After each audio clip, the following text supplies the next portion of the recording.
مزيك اف ام الإذاعة الأولى في تونس. Aujourd'hui, nous célébrons la fête de la République. Nous célébrons la décision du peuple italien, après la tragédie de la Deuxième Guerre mondiale, d'adopter la République et rejeter la monarchie. Le président de la République, notre Sicilien Sergio Mattarella, a souligné que l'Italie a vécu 73 ans de paix, garantie par les valeurs de la liberté, de justice, de démocratie, sur lesquelles se base notre Constitution. Ce sont des valeurs qui nous lient au peuple d'Europe, avec lesquels nous partageons la construction d'un parcours basé sur les mêmes principes de respect des droits de l'homme, de l'état des droits, de solidarité et cohésion entre les peuples, à l'intérieur, mais aussi à l'extérieur de l'Union européenne, à l'intérieur, mais aussi à l'extérieur. Et ce sont des valeurs qui, depuis 8 ans, nous lient aussi au peuple tunisien, qui a choisi avec courage de rejeter la dictature et d'embrasser la démocratie et la liberté. Ce sont des valeurs que nous sommes fiers de protéger ensemble contre les attaques des terroristes. Et alors, messieurs les ministres, à travers vous, je voudrais rendre hommage, sincère hommage, au patriotisme et professionnalisme des forces de sécurité tunisiennes, mobilisées chaque jour contre les organisations terroristes, criminelles, contre les trafiquants d'êtres humains. Et nous nous sentons sûrs, ici, messieurs les ministres, même au stade, je dirais.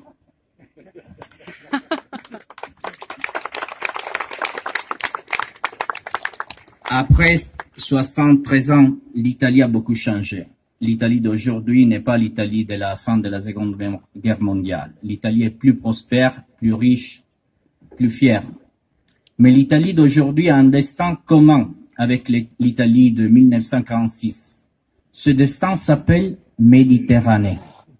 Ce destin, c'est ici. Dans un monde global, le destin de sécurité et prospérité des Italiens se décide dans cette mer, une mer petite que nous partageons avec la Tunisie. Et pour préserver la paix et donner impulsion à la prospérité dans notre mer commune, il faut développer de nouvelles initiatives, de nouveaux projets d'envergure. C'est pour cette raison que je voudrais saluer les représentants qualifiés de la société civile qui participent ces jours-ci au nom de l'Italie au Forum de Tunis dans le cadre du sommet de deux rives.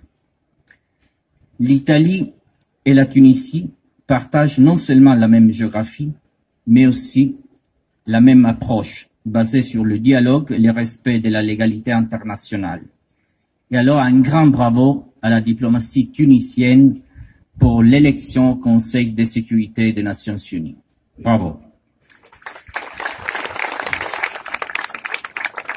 Nous, chers amis tunisiens, chers diplomates tunisiens, nous comptons sur vous, car nous avons la même vision sur les défis internationaux.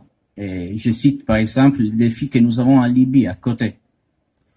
Mais surtout, nos deux pays sont liés par une relation qui est animée par vous, par la société civile, par un sentiment commun, par des mentalités similaires, par un esprit, je répète, de fraternité entre nos citoyens.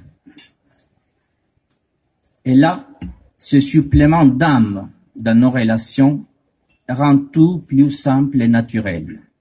C'est la simplicité des relations. À titre d'exemple, cela nous a poussé cette année à organiser un événement historique, jamais organisé auparavant, dans l'histoire millénaire de nos pays.